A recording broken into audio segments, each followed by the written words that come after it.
আপনার বয়স যদি 50-এর বেশি হয়ে থাকে আজকের ভিডিওটি আপনার জন্য। কারণ আজকে কিছু গুরুত্বপূর্ণ কথা বলবো যেগুলো শুনলে আপনারই উপকার হবে। সর্বপ্রথম যেটা করতে হবে তা হলো বিন্দাস থাকতে হবে, একদম টেনশন করা যাবে না।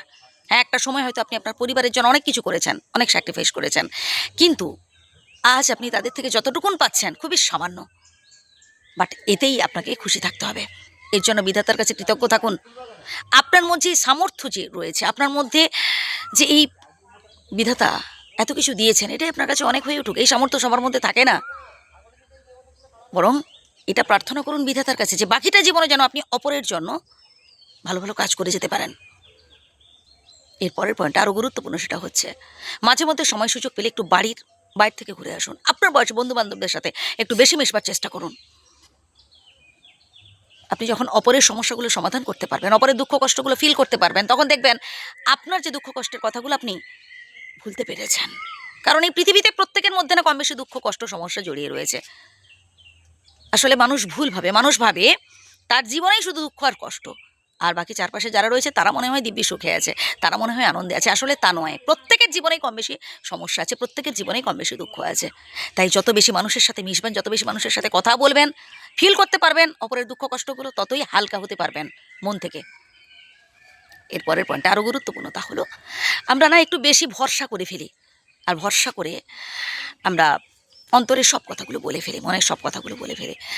কাউকে আবেগের বশে অতিরিক্ত ভালোবেসে ফেলে এই ধরনের কথা বলবেন না। বাবা তুই আমাকে ছেড়ে যাস না, তুই যদি আমাকে ছেড়ে চলে যাস আমি সব কিছু শূন্য দেখবো, সব কিছু হারাবো। মানে এই ধরনের কথা আপনি যাকে বলবেন সেই আপনার অসহায়ত্বের সুযোগ নেবে, সেই আপনার দুর্বলতার সুযোগ নেবে। কথাগুলো হয়তো শুনতে কারোর কারোর কাছে খারাপ লাগতে পারে, সেজন্য আমি ক্ষমা চাইছি, বাট একদম বাস্তব কথা বলছি। যদি ভরসা করতেই হয়, ভরসা করুন বিধাতার ওপর, বুঝলেন? মানুষের ওপর না এতটা ভরসা করবেন না যাতে পরবর্তীকালে সে আপনার দুর্বলতার সুযোগ নিতে পারে। আপনার অর্জিত যা কিছু টাকা পয়সা বাড়ি গাড়ি যা কিছু আপনি কষ্ট করে উপার্জন করেছেন আপনার নামে রাখার চেষ্টা করুন। হ্যাঁ, অন্য কাউকে আপনি নমিনি রাখতেই পারেন, কিন্তু আপনি যা কিছু উপার্জন করেছেন আপনার নামে রাখার চেষ্টা করুন, যেন আপনিই ভোগ করতে পারেন। বিশ্বাস করুন ঠিক আছে, কিন্তু অন্ধবিশ্বাস কখনো কারোর ওপর করবেন না। হ্যাঁ, একটা সময় হয়তো মানুষটা আপনার উপকার করেছে, ভালো ভালো কথা বলেছে, মানুষের উপকার করে, সবই ঠিক আছে, কিন্তু সারা জীবন যে সেই মানুষটা ভালো ভালো কথা বলবে তা কিন্তু নয়। মানুষের মনের পরিবর্তন হতেই পারে। তাই হয়তো কেউ আপনাকে অ্যাডভাইস দিচ্ছে, কেউ আপনাকে কিছু বলছে, সব কিছু শুনলেন, কিন্তু শেষ সিদ্ধান্ত আপনিই স্বয়ং নেবেন।